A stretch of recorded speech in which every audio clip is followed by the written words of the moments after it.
The Summer Institute in Digital Literacy was an unbelievable experience for me. While it was a whirlwind and very intense week, I am so glad to have been part of the experience. Going into the week, I did not really know much about digital literacy.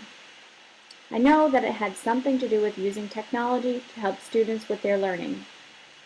What I did not know was exactly how to do this. I had an iPad and would try different apps. Students use different word prediction software on their computer, bringing up visuals of unfamiliar words and concepts. I spent countless hours finding visuals to go along with text for students who couldn't read or write. I knew there had to be a better way. There had to be more out there, more engaging ways for students to learn and grow. And I wanted to find out how to incorporate technology in more meaningful ways to enhance my teaching. The week at the Summer Institute in Digital Literacy did just that.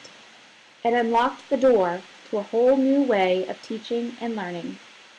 As Renee Hobbs states, the term digital literacy encompasses the full range of cognitive, emotional, and social competencies that include the use of text, tools, and technologies.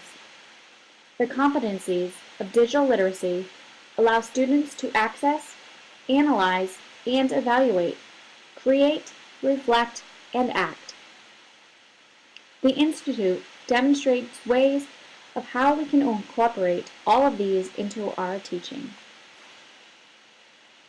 While there were only so many Cool Tool sessions and Hot Topic sessions that I could attend during the week, I learned so much. And I will continue to learn and explore the tools through the wiki and hopefully through colleagues in my district.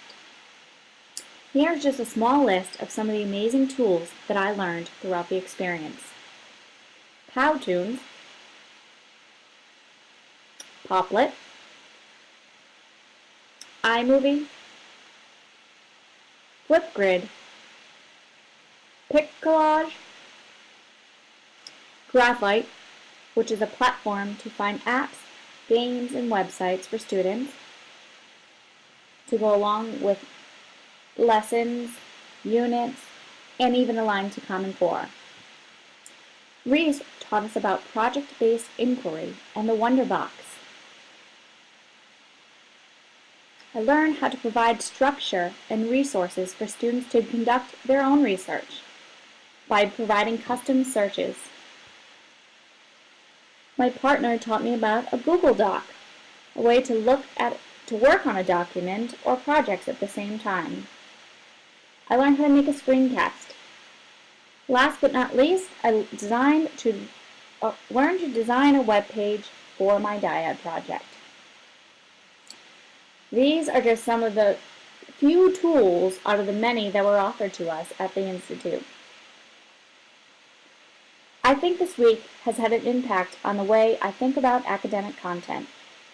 I will worry less about students being able to read the text if they have the ability to demonstrate understanding in some way. Reading can be interpreting a photo or an object.